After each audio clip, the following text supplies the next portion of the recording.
warahmatullahi wabarakatuh. Selamat siang anak-anak calon siswa SMP Negeri 1 Wedung. Kalian masih dikatakan calon sebab belum mengikuti pengenalan lingkungan sekolah.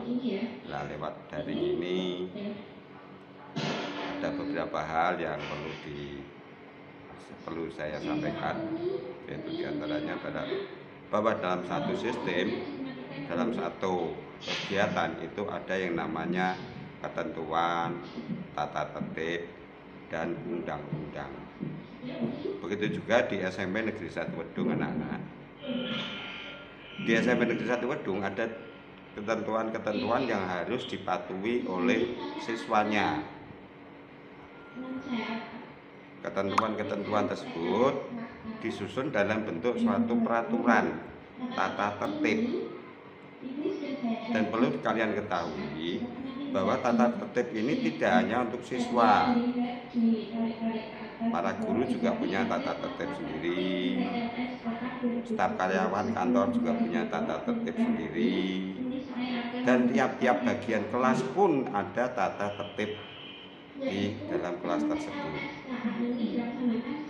Nah, di sini akan saya sampaikan tata tertib secara umum yang berlaku di SMP Negeri 1 Wedung untuk siswa, yaitu berkaitan dengan tata krama dan kehidupan sosial di sekolah.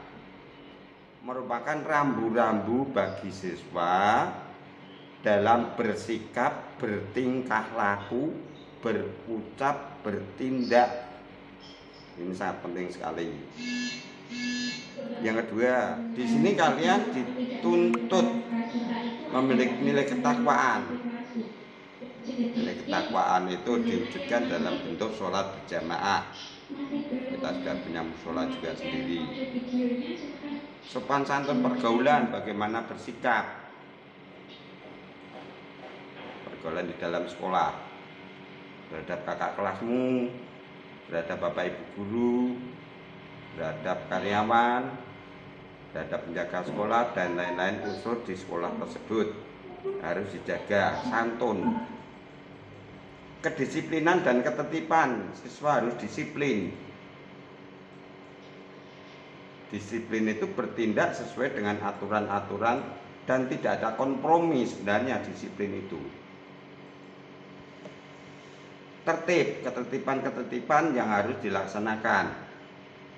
Kebersihan, baik kebersihan badan, pribadi, kebersihan lingkungan, sekitar kelas, lingkungan kelas.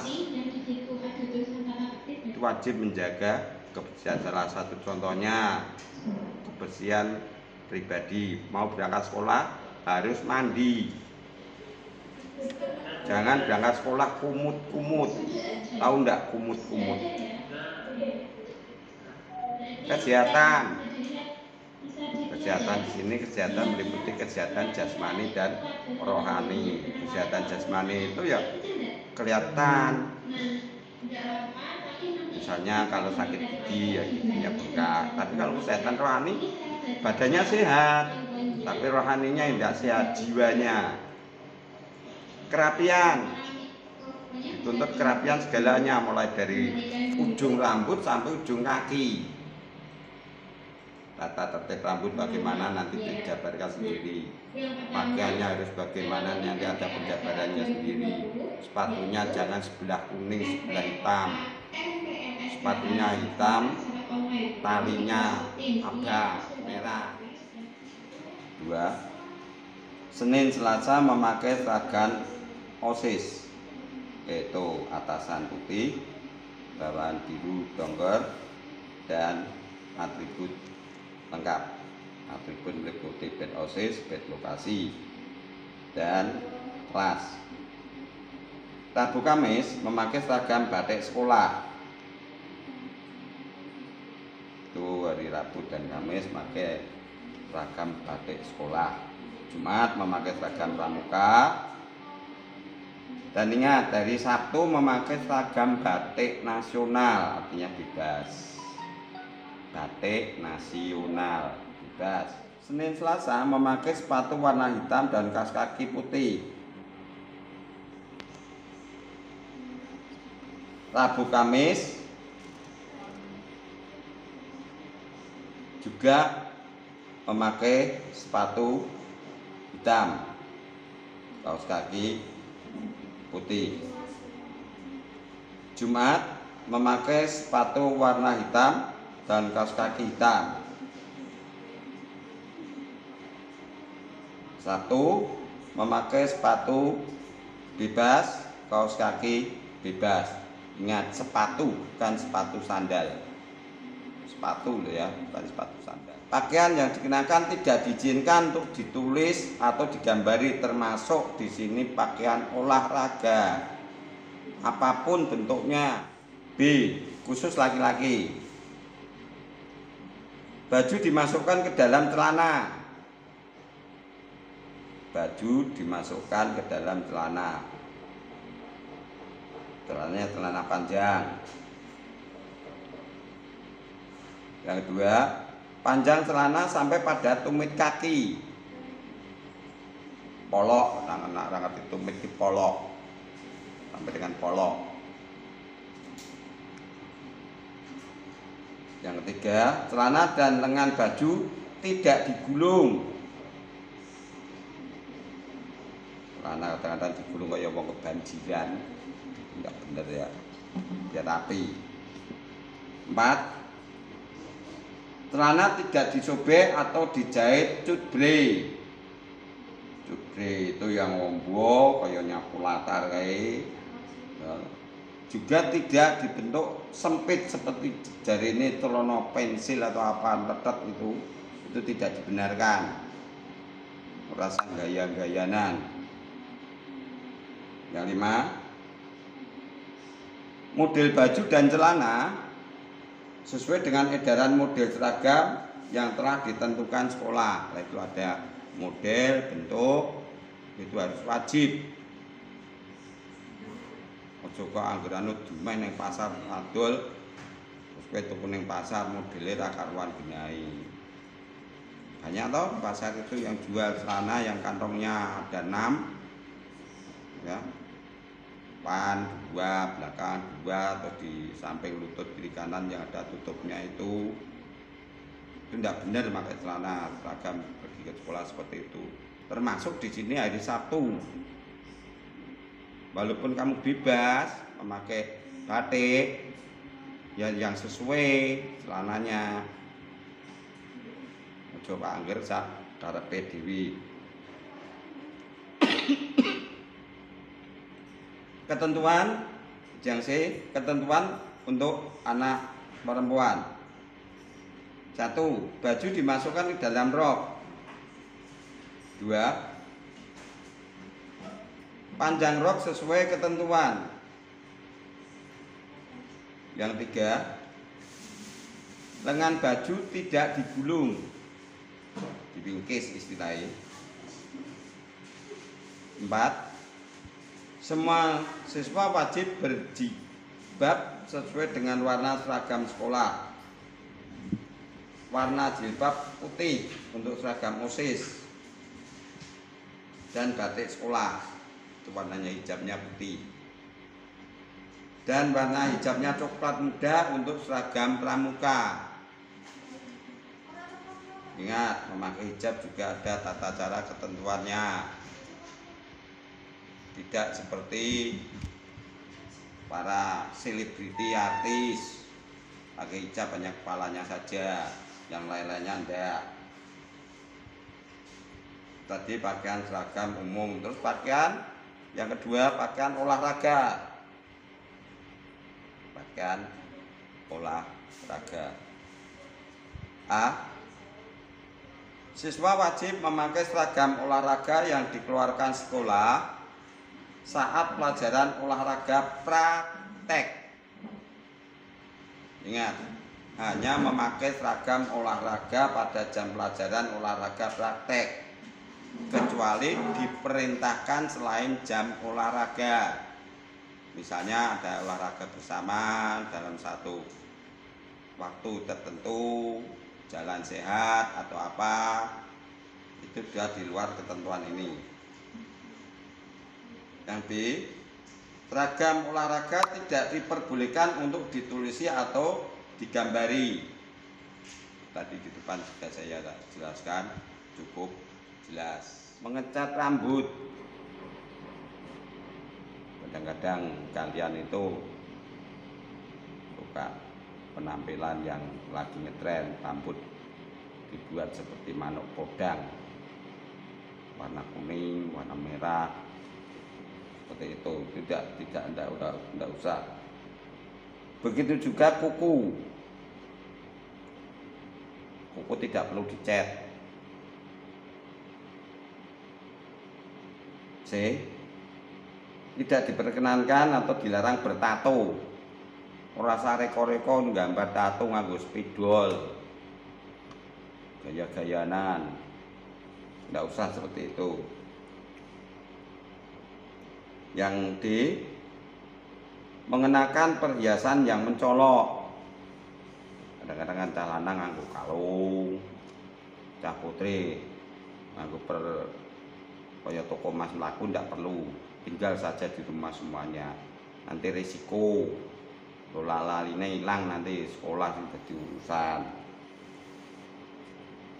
Itu secara umum. Yang kedua, kerapian khusus laki-laki. A. Rambut pendek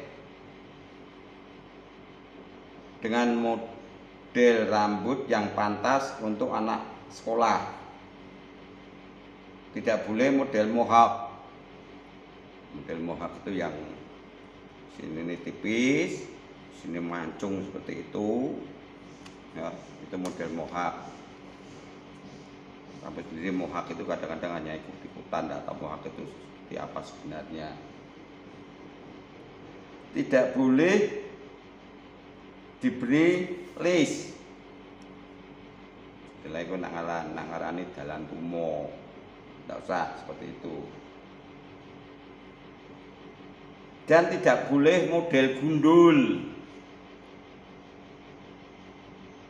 kecuali kalau kamu sakit harus gundul, itu lain lagi. Ya, cepak itu malah lebih bagus. Seperti bapak-bapak tentara itu malah tidak apa-apa, wajar saja lah. Yang ketiga, kerapian khusus siswa perempuan. Tidak memakai make up, tidak boleh bermake up yang berlebih-lebihan dan atau sejenisnya, kecuali bedak tipis-tipis, bedak bayi itu tidak apa-apa. Ojona kaya awan kayak blok-blokan kaya masker kayak, ya malah takut semua nanti. Cek cilik ndak usah lipstikan dulu, ya ndak usah pakai softland, ora usah reko-reko, karena sekarang dumeh duit reko-reko tuku sing warna-warna. Kalau pakai kacamata, hanya kacamata yang menunjang, misalnya kacamata min atau kacamata plus untuk menunjang kegiatan pembelajaran. Karena sekarang ini banyak sekali kacamata gaya, kelihatannya seperti kacamata min atau kacamata plus, tetapi nyatanya hanya kacamata mainan. Itu untuk kerapian berkaitan dengan penampilan. Terus pasal 3 ini berkaitan dengan kehadiran dan kerajinan siswa. Nomor 1, siswa wajib hadir setiap hari di sekolah 10 menit sebelum pelajaran dimulai, kecuali hari Minggu dan hari libur. Ya, kalau setiap hari datang ke sini minggu-minggu itu korene lapo. 10 menit sebelum pelajaran dimulai, kecuali yang piket harian kelas tersebut. Lebih pagi lagi mempersiapkan perlengkapan kelasnya, entah itu spidol, kebersihan kelas, dan lain sebagainya. Atau bisa, misalnya hari ini piket, itu kemarin sudah dicicil sebelum pulang bersama kelompoknya, kelasnya dibersihkan. Itu berkaitan dengan masuk kehadiran siswa. 2. Pada awal pembelajaran, siswa wajib membaca Asmaul Husna bersama-sama. Kalau tidak hujan ya di lapangan sekalian apel bersama-sama baca Asmaul Husna. Tapi kalau musimnya hujan ya di kelas masing-masing. Dan dibimbing, ditunggui Bapak Ibu guru yang mengajar jam pertama tersebut. 3. Siswa yang datang terlambat harus lapor kepada guru piket dan minta izin masuk ke kelas kepada guru yang sedang mengajar di kelas tersebut. Ora kok malah telat, ngumpet neng mburi musola. Ya. Kita datang ke sekolah itu untuk menuntut ilmu, bukan untuk umpet-umpetan. Ini tidak apa-apa telat, tapi tidak tiap hari telat. Tidak tiap hari telat. Seminggu, 1 bulan telat sekali itu ya wajar. Tapi kalau seminggu telatnya 6 hari, sebulan telatnya 24 hari ya itu namanya ya tidak wajar. Jadi walaupun kamu telat, masih tetap diperbolehkan mengikuti pelajaran dengan syarat-syarat tersebut. 4. Selama kegiatan belajar mengajar berlangsung dan atau pada pergantian jam pelajaran, siswa tetap tenang dan berada di dalam kelas. Ora kok bel ganti pelajaran, gurune metu, kowe melu metu, menggok jajan. Itu tidak benar. Ingat, pembelajaran di SMP 1 pelajaran 1 guru. Sehingga 1 pelajaran itu 40 menit. Selesai 40 menit ganti guru lainnya. Lah di sela-sela jam pelajaran menanti guru berikutnya itu kamu tetap tenang di rumah, tetap tenang di kelas. Jangan bully temannya, jangan malah jajan, itu tidak dibenarkan. 5. Siswa yang ingin meninggalkan kegiatan belajar mengajar harus mendapatkan izin dari guru yang mengampu kegiatan belajar mengajar tersebut. Misalnya, berada kegiatan belajar mengajar, ada susulan dari keluarganya. Orang kok terus keluarganya unyung-unyung mlebu ning kelas terus bali tidak seperti itu, ada prosedurnya. Begitu juga kalau kalian ingin ke belakang, tinggal guru itu mengizinkan atau tidak. Karena untuk jam pertama, kedua, ketiga itu saya rasa kalian di rumah sudah persiapan, sudah di kamar mandi itu ya sudah buang air besar, buang air kecil, sudah pipis dan lain sebagainya, sehingga masih bisa bertahan. Rasa golek goro-goro pengen metu izin Pak ke belakang rombongan, tidak dibenarkan seperti itu. Yang 7, siswa sebaiknya berada di luar kelas pada waktu istirahat. Jadi istirahat itu kamu pergunakan untuk kegiatan-kegiatan nambah energi, yaitu jajan atau membawa bekal dari rumah, dibuka bekalnya. Selesai itu ingin refreshing yo bercengkerama dengan teman-temannya, itu ada waktu 15 menit waktu istirahat. Ingat, pada waktu istirahat bermain yang wajar saja, tidak usah membuat mencelakai teman yang lain, balang-balangan dan lain sebagainya, ya seperti itu.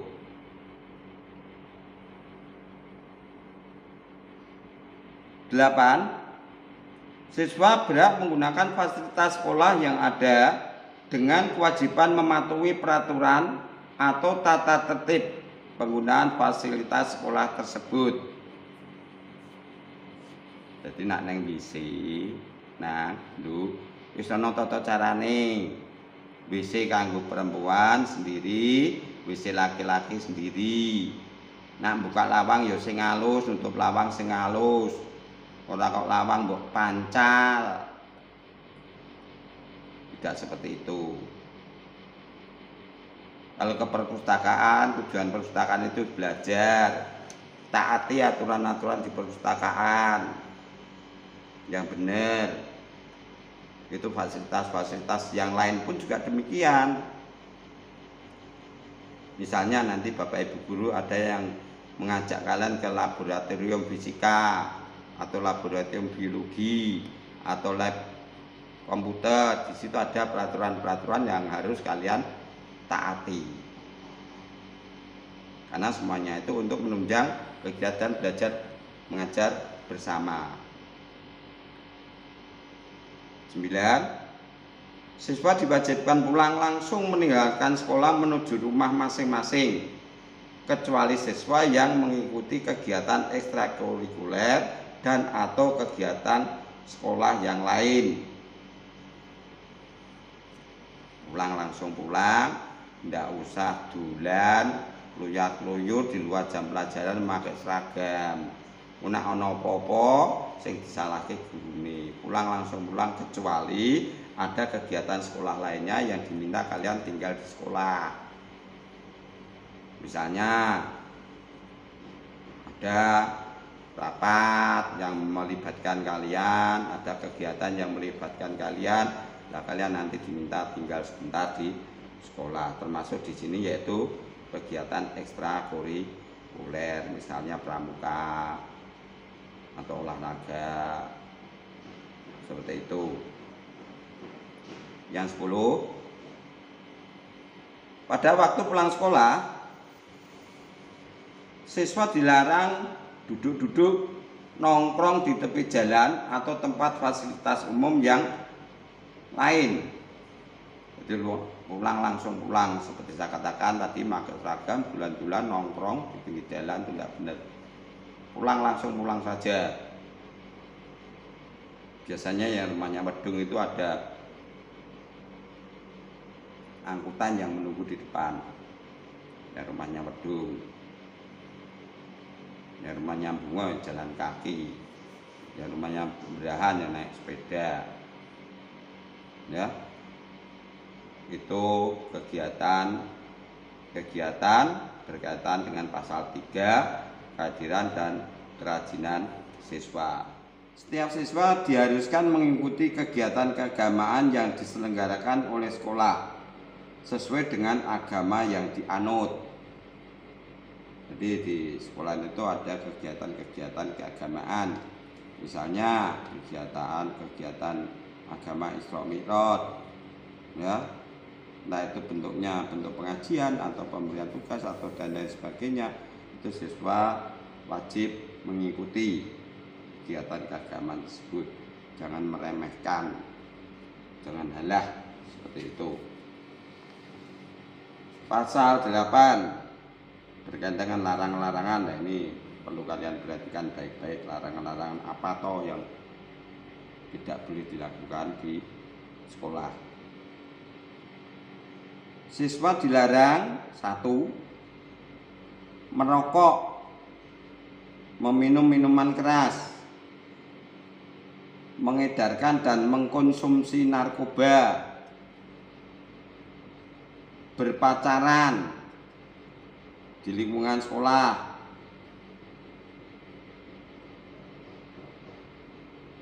gara-gara HP kadang-kadang anak-anak sekarang ini sudah kecil-kecil sudah pacaran. Yang 2, berkelahi baik perorangan maupun kelompok di dalam lingkungan sekolah maupun di luar lingkungan sekolah. Jadi kalau kalian pulang sekolah kok keroyokan, nanti dapat sanksi tegas. Apalagi di dalam sekolah, apalagi di dalam kelas. Karena juga pernah ada kejadian berkelahi di dalam kelas, banyak kesalahpahaman, guru-guru bully-bulinan, nyek-nyekan, akibatnya terjadi perkelahian. Yang 4, membuang sampah tidak pada tempatnya, itu dilarang. tiap-tiap kelas ada tempat sampahnya, di depan kelas ada tempat sampahnya, buanglah sampah pada tempatnya. Yang keempat, mencoret-coret dinding bangunan, pagar sekolah, perabot dan peralatan sekolah lainnya.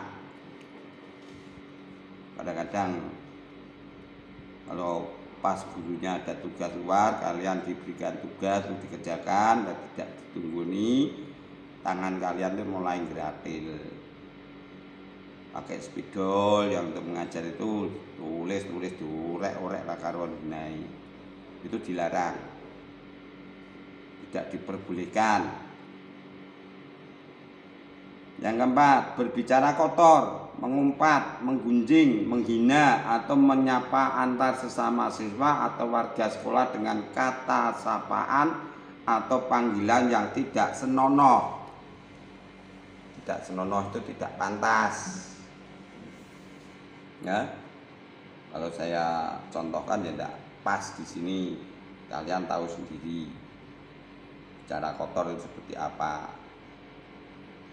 Kalau bahasanya pasaran itu pisau, jangan ya seperti itu.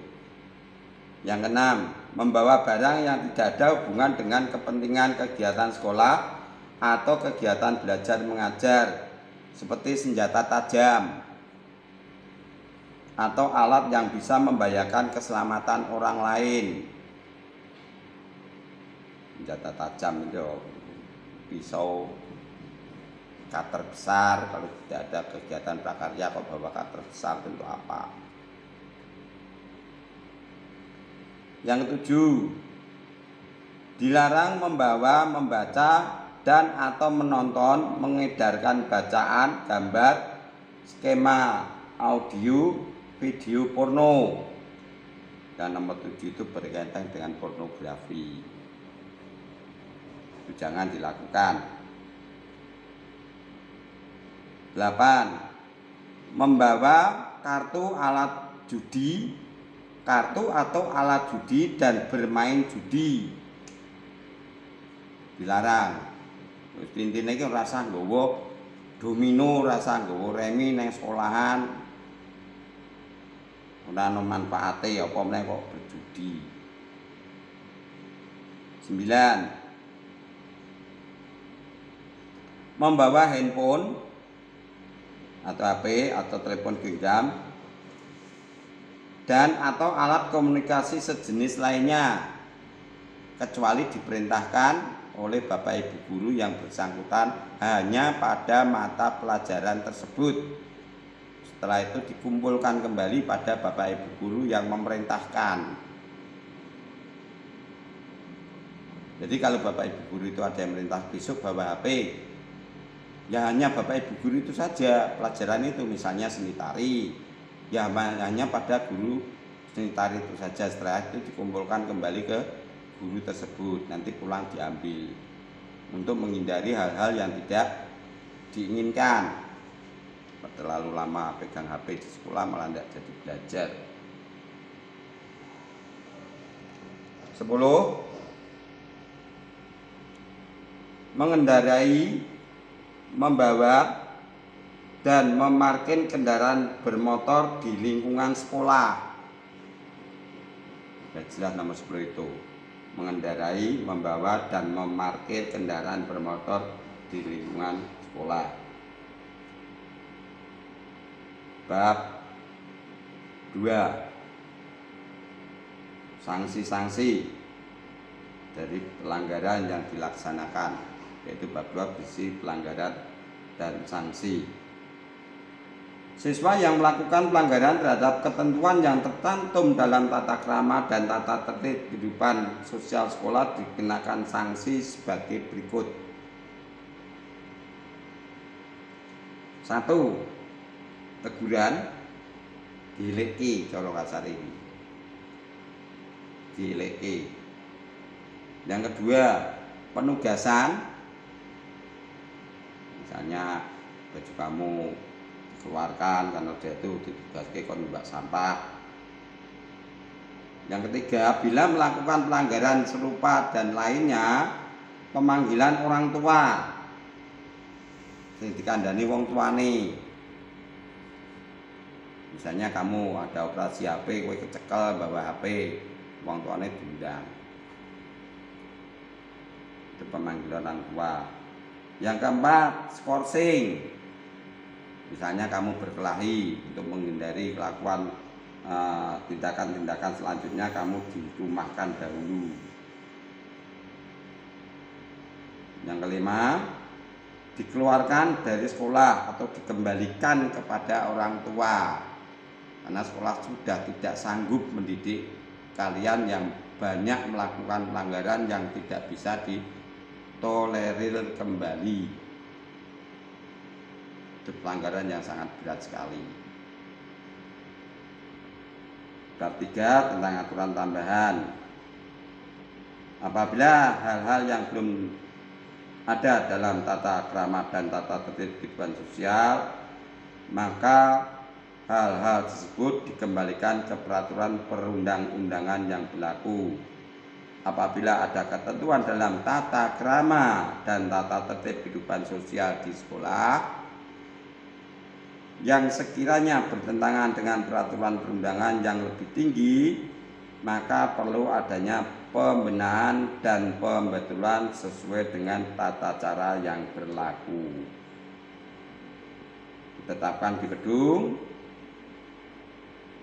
Wakil Kepala Urusan Kesiswaan Bapak Winarko Susilo Atmojo SPD, mengetahui Kepala Sekolah Agus Susilo SPD. Demikian penjelasan dari materi MPLS tentang tata tertib, sopan santun, aturan-aturan di sekolah. Kalau ada tutur kata dari saya, mohon maaf yang sebesar-besarnya. Saya akhiri. Assalamualaikum warahmatullahi wabarakatuh.